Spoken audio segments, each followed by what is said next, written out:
Data science with pandas সিরিজের আজকের এই এপিসোডে তোমাদেরকে স্বাগতম। বর্তমান পৃথিবীতে ডাটা এটাকে একটা আমরা কারেন্সি হিসাবেও বলতে পারি, যেটা খুবই ইম্পর্টেন্ট।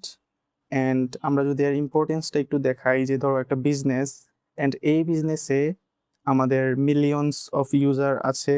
সো এই ইউজারদের যে ডাটা, ওইটা আমাদেরকে অ্যানালাইসিস করতে হবে, ক্যালকুলেশন করতে হবে, অ্যান্ড ওই ডাটা অ্যানালাইসিস করে আমাদেরকে বুঝতে হবে যে ইউজাররা কি ফিচার চাচ্ছে অ্যান্ড তাদের মধ্যে কিসের ট্রেন্ড চলতেছে।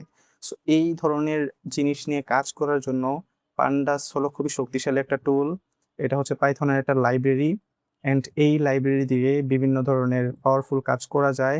সো তোমরা যদি পাইথন নিয়ে স্টাডি করে থাকো, অবশ্যই তোমাদেরকে পাইথন জানতে হবে। পান্ডাসের যদি তোমরা পান্ডাস নিয়ে কাজ করতে চাও, সো পান্ডাস যে কাজগুলো করতে পারে সেগুলো হচ্ছে ডাটা লোডিং করতে পারে, ডাটা ক্লিনিং করতে পারে, ডাটা ম্যানিপুলেশন করতে পারে, ডাটা অ্যানালাইসিস করতে পারে।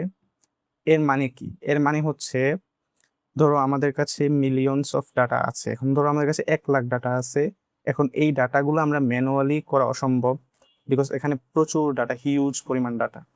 পান্ডাস খুব ইজিলি এটাকে লোড করতে পারে ইন্টারফেসের মধ্যে পাইথন দিয়ে।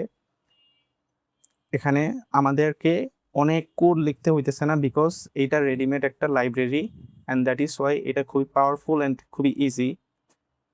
পান্ডাস ডাটা ক্লিনিং করতে পারে। দ্যাট মিনস একটা ডাটা, মানে রিয়েল ওয়ার্ল্ড যে ডাটাগুলো, ওইগুলো অনেক মেসি হয়, অনেক অগোছালো হয়, অ্যান্ড এটার ভিতরে অনেক মিস ইনফরমেশন অ্যান্ড অনেক খালি জায়গা থাকতে পারে। ওইগুলাকে সে ক্লিন করতে পারে ইজিলি। সে ডাটা ম্যানিপুলেশন করতে পারে।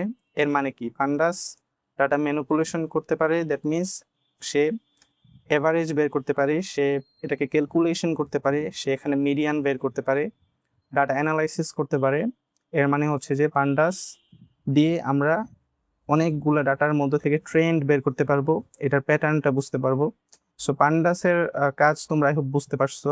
পান্ডাস হচ্ছে ডাটা সায়েন্সের একটা আবশ্যিক একটা জিনিস, অ্যান্ড এটা খুবই ইম্পর্টেন্ট। সো আজকে আমি কথা বলবো পান্ডাসের ডাটা ফ্রেম নামের এই মেথডটা নিয়ে।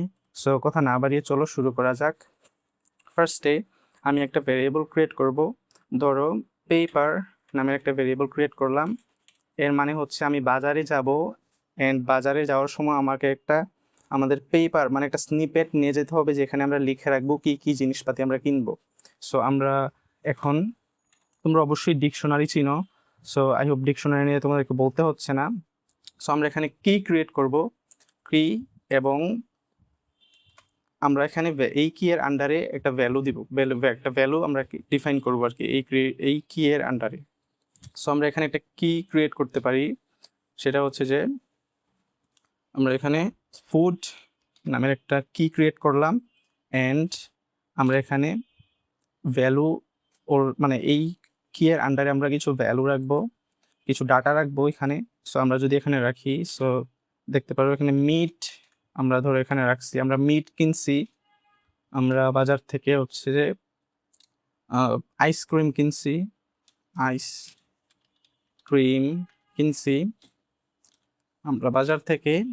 আরও যেটা কিনছি সেটা হচ্ছে রাইস কিনছি। সো আমরা এই তিনটা ডাটা এই ফুড নামের কিওয়ার্ডে রাখলাম। ওকে, এই ফুড নামের কিতে আমরা রাখলাম। সো এখন আমরা আরেকটা কি ক্রিয়েট করব, সেটা হচ্ছে যে প্রাইস। প্রাইস নামের একটা কি ক্রিয়েট করব, অ্যান্ড আমরা যদি এগুলার প্রাইস যদি দেখি, ধরো 1 কেজি মাংসের প্রাইস হচ্ছে 700 টাকা, অ্যান্ড একটা আইসক্রিমের প্রাইস হচ্ছে 50 টাকা, অ্যান্ড 1 কেজি চালের প্রাইস হচ্ছে ধরো 70 টাকা। এই হচ্ছে আমার ডাটা, আমাদের কি অ্যান্ড আমাদের ভ্যালু। আমাদের এখানে অবশ্যই একটা কমা দিতে হবে।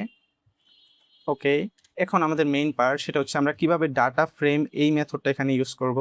সো এটা ইউজ করতে হলে আমাদের একটা সেকেন্ডারি ভেরিয়েবল এখানে ক্রিয়েট করতে হবে, ক্রিয়েট করতে হবে। সো এখন আমরা পান্ডাসকে কল করতে হবে পিডি, এজ এ পিডি হিসাবে। তোমরা চাইলে এখানে পান্ডাসের যে মেইন যে ওয়ার্ড, এটা তোমরা এখানে দিতে পারো, বাট পিডিটাই আমি প্রেফার করি। So pandas as a PD আমরা এখানে কল করলাম, অ্যান্ড আমাদের যে মেইন যেই মেথড ডাটা ফ্রেম, ওইটাকে এখানে কল করব। So data frame. আমাদের এই মেথডটা আমরা এখানে কল করলাম অ্যান্ড এখানে অবশ্যই প্যারেন্থেসিস দিতে হবে। সো আমরা এই প্যারেন্থেসিসের ভিতরে আমাদের যে ফার্স্ট যেই ভ্যারিয়েবল মানে যে মেইন ভ্যারিয়েবল ওইটাকে আমরা দিব। সো পেপার নামের এই ভ্যারিয়েবলটা আমরা এখানে দিলাম অ্যান্ড প্রিন্ট করার ক্ষেত্রে আমরা সেকেন্ডারি ভ্যারিয়েবল অবশ্যই প্রিন্ট করব। সো তোমরা দেখতে পাচ্ছ যে আমার এই ডাটাগুলো কিন্তু এখানে একটু মেসি দেখাচ্ছিল, সুন্দর লাগতেছিল না। এখন সেই খুব সুন্দরভাবে এখানে এক্সেল আকারে, আমরা এক্সেল শিট যদি দেখি ওইখানে যেভাবে থাকে রো কলাম আকারে, সেও এখানে ইন্ডেক্স নাম্বার দিয়ে রো কলাম আকারে সেগুলোকে সাজাই দিছে। সো আমাদের ফুড অ্যাজ এ হেডার, আমাদের যে হেডিংটা ফুড অ্যান্ড আরেকটা হেডিং হচ্ছে প্রাইস। সো আমাদের ফুড অ্যান্ড প্রাইস হেডিং হিসাবে এখানে কাজ করছে। অ্যান্ড আমাদের যে ডাটা ফুডের আন্ডারে মিট, আইসক্রিম, তারপরে আমরা এখানে ইজিলি বুঝতে পারতেছি যে আমাদের মাংসের প্রাইস হচ্ছে 700 টাকা, আইসক্রিমের প্রাইস হচ্ছে 50 টাকা, রাইসের প্রাইস হচ্ছে 70 টাকা।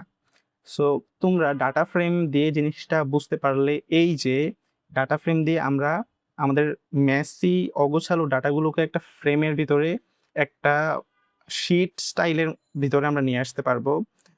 অ্যান্ড যেই কারণে আমরা এই ডাটা ফ্রেমটা সবসময় বড় বড় প্রজেক্টের ক্ষেত্রে ইউজ করতে পারি, বিকজ এই ডাটা ফ্রেমটা আমাদের মিলিয়ন ডাটা বা আমরা একটা স্পেসিফিক অংশ যদি চাই ওইটাকে খুব সুন্দরভাবে ভিজুয়ালাইজ করে দিতে পারে আমাদের সামনে। সো এই ছিল ডাটা ফ্রেম নামের এই যে মেথড, এইটার কাজ। সো আই হোপ তোমরা এই জিনিসগুলোকে ভালোভাবে বুঝতে পারছো অ্যান্ড তোমরা অবশ্যই এখান থেকে প্র্যাকটিস করবে। আমাদের যে প্রোগ্রামটা আছে ওই প্রোগ্রামটা তোমরা পারলে কপি করে নিও, অথবা তোমরা নিউ কোনো প্রোগ্রাম বানিয়ে ওইটা দিয়ে প্র্যাকটিস করবে। অ্যান্ড যদি কোনো প্রবলেম ফেস করো তাহলে কমেন্ট বক্সে আমাকে তুমি কমেন্ট করতে পারো।